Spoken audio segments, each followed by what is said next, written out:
Everyone, स्वागत है आप सभी का काजल शर्मा क्लासेस यूट्यूब चैनल में। आज की वीडियो में जो टॉपिक हम डिस्कस करने वाले हैं वो है इंटरव्यू।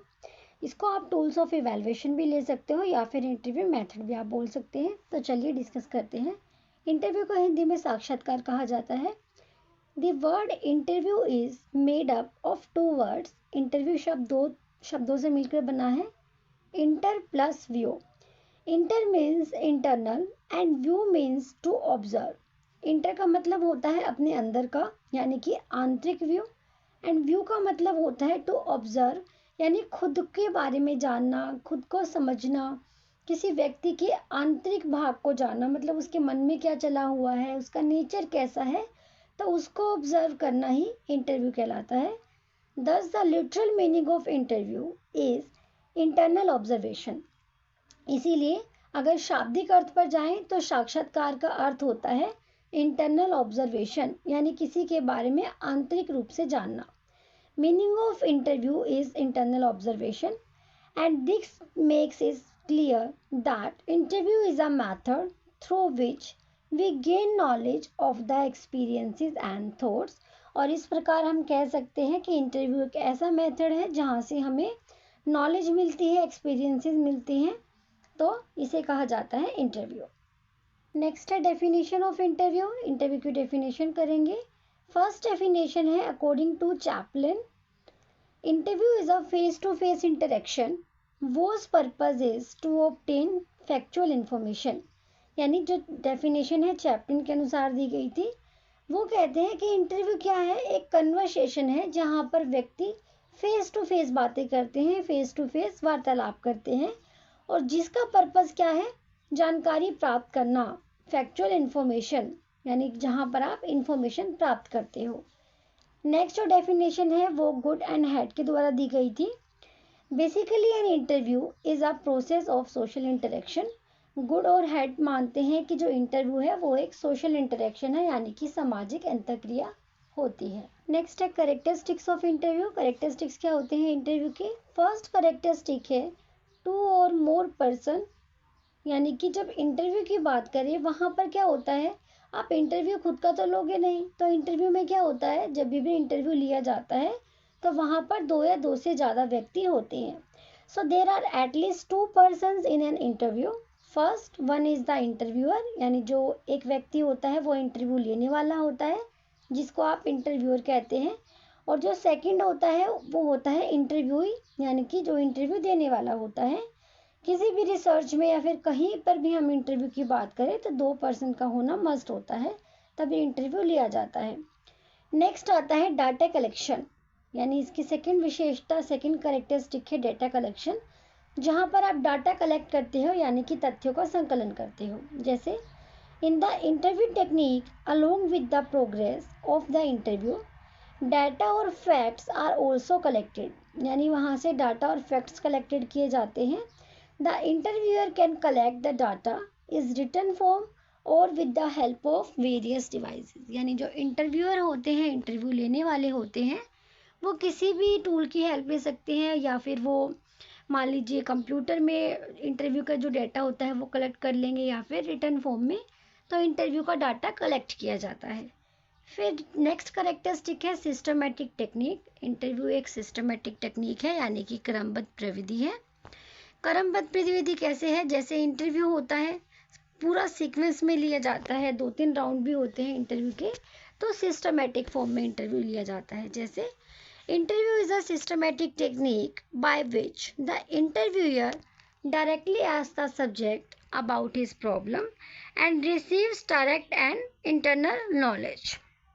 नेक्स्ट कैरेक्टरिस्टिक है इंटरपर्सनल सिचुएशन, यानी कि अंतर व्यक्तित्व स्थिति। They fulfil their respective roles by interacting with each other, यानी कि एक दूसरे की स्थिति को समझ पाते हैं हम इंटरव्यू में, क्योंकि यहाँ पर क्या होता है, with expression face to face interaction होता है। And interview is characterized by an interpersonal situation and in this interviewer and the interviewee are involved। इसमें इंटरव्यूअर यानी इंटरव्यू लेने वाले और इंटरव्यू देने वाले दो लोग शामिल होते हैं, जहाँ से एक दूसरे की इंटरपर्सनल स्किल्स के बारे में, इंटरपर्सनल सिचुएशन के बारे में जान पाते हैं। नेक्स्ट करेक्टरिस्टिक आता है स्पेसिफिक ऑब्जेक्टिव। अब इंटरव्यू यूँ तो है नहीं कि आप किसी को भी पकड़ के इंटरव्यू लेने लग जाओगे, तो इंटरव्यू का एक स्पेसिफिक ऑब्जेक्टिव होता है, यानी कि विशिष्ट उद्देश्य होते हैं। Every technique has some objective, यानी हम किसी भी टेक्निक का यूज़ करें, चाहे वो इंटरव्यू है, चेकलिस्ट है, रेटिंग स्केल है, हर एक टेक्निक का, हर एक मेथड का अपना एक स्पेसिफिक ऑब्जेक्टिव होता है। तो उसी तरह से इंटरव्यू का भी अपना एक स्पेशल ऑब्जेक्टिव होता है। इंटरव्यू कितने टाइप्स का होता है, यहाँ पर बेसिकली हम 3 टाइप्स के बारे में डिस्कस करने वाले हैं, जिनके भी कई सब टाइप्स हैं। फर्स्ट जो टाइप आप देखोगे वो है on the basis of structure, यानी संरचना के आधार पर इंटरव्यू कितने टाइप का होता है। फर्स्ट है स्ट्रक्चर्ड इंटरव्यू। स्ट्रक्चर्ड इंटरव्यू का मतलब होता है कि पहले से ही पूरी प्लानिंग की जाती है, एक तरह से आपको इन्फॉर्म कर दिया जाता है और एक तरह से सारी सिचुएशन सेट की जाती है आपके इंटरव्यू के लिए, उसे बोला जाता है स्ट्रक्चर्ड इंटरव्यू। जहाँ पर क्या होता है, जो इंटरव्यूअर होते हैं, जो इंटरव्यू लेने वाले होते हैं, पहले से ही क्वेश्चन लिख लेते हैं किसी पेपर पर या किसी भी इलेक्ट्रॉनिक गैजेट की हेल्प से, और वही क्वेश्चन आपसे पूछे जाते हैं, या फिर आपको एक परफॉर्मा दे दिया जाता है जिसके आपको आंसर देने होते हैं, उसे कहा जाता है स्ट्रक्चर्ड इंटरव्यू। फिर आता है अनस्ट्रक्चर्ड इंटरव्यू, यानी कि पहले से ही कोई प्लानिंग नहीं होती, डायरेक्ट आप जाते हो इंटरव्यूअर के पास और वो आपसे अपने अपने अकॉर्डिंग, या फिर किसी जॉब के लिए जाते हो तो जॉब के अकॉर्डिंग कोई भी क्वेश्चन पूछ लेते हैं, तो उसे बोला जाता है अनस्ट्रक्चर्ड इंटरव्यू।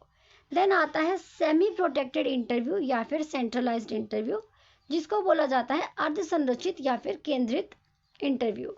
यहाँ पर क्या होता है, जो इंटरव्यू लिया जाता है वो सेमी प्रोटेक्टेड होता है। मान लीजिए उसमें दोनों की ही क्वालिटी शामिल होती है, स्ट्रक्चर्ड इंटरव्यू की भी और अनस्ट्रक्चर्ड इंटरव्यू की भी। सेकेंड जो टाइप आता है वो है on the basis of formality. Formality के बेसिस पर इंटरव्यू 2 टाइप्स का होता है। फॉर्मल इंटरव्यू, यानी कि एक आपका फॉर्मल इंटरव्यू होता है जो किसी जॉब के लिए होता है। एक होता है इनफॉर्मल इंटरव्यू, जो आप किसी स्टूडेंट से उनकी पर्सनल लाइफ के बारे में, तो इस तरह के इंटरव्यू आते हैं इनफॉर्मल इंटरव्यू में। एंड जो थर्ड टाइप है वो है बेस्ड ऑन नंबर रिस्पोंडेंट्स, यानी कि रिस्पोंडेंट्स के नंबर पर बेस्ड करता है, जिसमें है पर्सनल इंटरव्यू, यानी आप किसी पर्सनल व्यक्ति का भी, पर्सनल पर्सन का भी इंटरव्यू ले सकते हैं इंडिविजुअली, और एक होता है ग्रुप इंटरव्यू, आप पूरे ग्रुप का भी इंटरव्यू ले सकता है, ये होता है नंबर बेस पर इंटरव्यू। तो यहाँ पर हमने 3 टाइप डिस्कस किए। नेक्स्ट है मेरिट्स ऑफ इंटरव्यू। इंटरव्यू के क्या क्या मेरिट्स होते हैं। फर्स्ट मेरिट है स्टडी ऑफ कॉम्प्लेक्स फिनोमिना, यानी कि इंटरव्यू की हेल्प से आप कॉम्प्लेक्स सिचुएशन की भी, कॉम्प्लेक्स फिनोमिना की भी स्टडी कर पाते हो। फिर आता है इंटेंसिव स्टडी, यानी कि गहन अध्ययन, मतलब आप किसी भी पर्सन के बारे में या किसी भी टॉपिक की डेप्थ में स्टडी करने के लिए, गहराई से अध्ययन करने के लिए भी इंटरव्यू का यूज़ करते हो। नेक्स्ट है study of obstruct and intangible phenomena, अमूर्त तथा अदृश्य घटनाओं का अध्ययन, यानी कुछ घटनाएं ऐसी होती हैं, कुछ इवेंट ऐसी होती हैं जिस टाइम आप वहाँ प्रेजेंट नहीं होते, तो इंटरव्यू की हेल्प से आप उन घटनाओं के बारे में भी, उन फिनोमिनाओं के बारे में जान पाते हो। फिर आता है फ्लेक्सिबिलिटी इन स्टडी, इससे जो है स्टडी में फ्लेक्सिबिलिटी आती है। अगर आप इंटरव्यू टेक्निक का यूज़ करते हो स्टडी में, तो बच्चे क्या होते हैं, कंफर्टेबल हो पाते हैं, उनकी हेजिटेशन दूर होती है जब वो अपनी प्रॉब्लम्स आपसे शेयर करते हैं बाय इंटरव्यू मेथड या फिर इंटरव्यू टूल।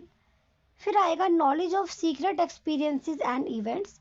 इंटरव्यू की हेल्प से क्या कर पाते हैं, जो अगर हम टीचिंग का एग्जांपल लें, तो जो टीचर होते हैं, बच्चे की जो पर्सनल प्रॉब्लम्स होते हैं, कुछ ऐसी सीक्रेट बातें होते हैं जो स्टूडेंट्स अपने पेरेंट्स से भी शेयर नहीं करते, तो वो अपने टीचर्स के साथ शेयर करते हैं। तो ये इंटरव्यू मेथड अपने आप में ही एक अच्छा, आप बोल सकते हो, मेथड है जहाँ पर बच्चे अपनी पर्सनल प्रॉब्लम भी शेयर करते हैं टीचर्स के साथ। नेक्स्ट है लिमिटेशंस ऑफ इंटरव्यू। इंटरव्यू की लिमिटेशंस क्या होती है। फर्स्ट पॉइंट है defective result due to interviewer's bias, यानी कई बार जो इंटरव्यू लेने वाले होते हैं, जिसको हम इंटरव्यूअर बोलते हैं, कई बार आप देखते हो वो पार्शियलिटी करते हैं, वो बायस हो जाते हैं, यानी भेदभाव करते हैं, जिसके कारण इंटरव्यू का रिजल्ट अच्छा नहीं रहता। फिर आता है imbalanced answer due to emotional fluctuation in the respondents, यानी कई बार जो रिस्पोंडेंट होता है, यानी जो इंटरव्यू देने वाला होता है, जिसको हम इंटरव्यू ही बोलते हैं, तो कई बार वो एक तरह से आप बोल सकते हो ज़्यादा इमोशनल हो जाता है, जिससे जो इंटरव्यूअर होता है वो भावनाओं में बह जाता है, मतलब इस तरह की सिचुएशन क्रिएट हो जाती है। तो ये लिमिटेशन है इंटरव्यू की। फिर आता है lack of standardized condition for the study in interview, यानी साक्षात्कारकर्ता द्वारा अध्ययन की मानकीकृत स्थितियों का अभाव। यानी जो इंटरव्यूअर होते हैं उनके पास एक तरह से स्टैंडर्डाइज कंडीशन नहीं होती कि किस चीज़ को कितना नोटिस करना है, वो नोटेबल नहीं, कुछ चीज़ें नोटेबल नहीं हो पाती, तो स्टैंडर्डाइजेशन भी नहीं होना इंटरव्यू का एक लिमिटेशन है। फिर आती है difficulties in establishing rapport with all respondents, यानी कि जो जितने भी इंटरव्यूअर होते हैं, मान लीजिए कोई इंटरव्यू देने गया है फर्स्ट टाइम सेकंड टाइम, तो कई बार जो इंटरव्यू देने वाले पर्सन होते हैं वो कंफर्टेबल नहीं हो पाते, हेजिटेशन होती है, क्योंकि इंटरव्यू तो एक बार ही होता है। अब ये तो है नहीं कि डेली आप एक व्यक्ति का इंटरव्यू लोगे, तो इतनी जल्दी सभी के साथ अच्छी फीलिंग बनाना, अच्छा बॉन्ड बनाना टफ हो जाता है। फिर आता है डाउटफुल इन्फॉर्मेशन। कई बार जो इंटरव्यू होता है बनावटी भी होता है, तो कुछ डाउटफुल इन्फॉर्मेशन रहती है, एक तरह से प्रॉपर इन्फॉर्मेशन या सही इन्फॉर्मेशन नहीं मिल पाती। तो ये थी limitations of interview. So thanks for watching. Video अच्छी लगी हो, इन्फॉर्मेटिव लगी हो तो लाइक शेयर एंड सब्सक्राइब।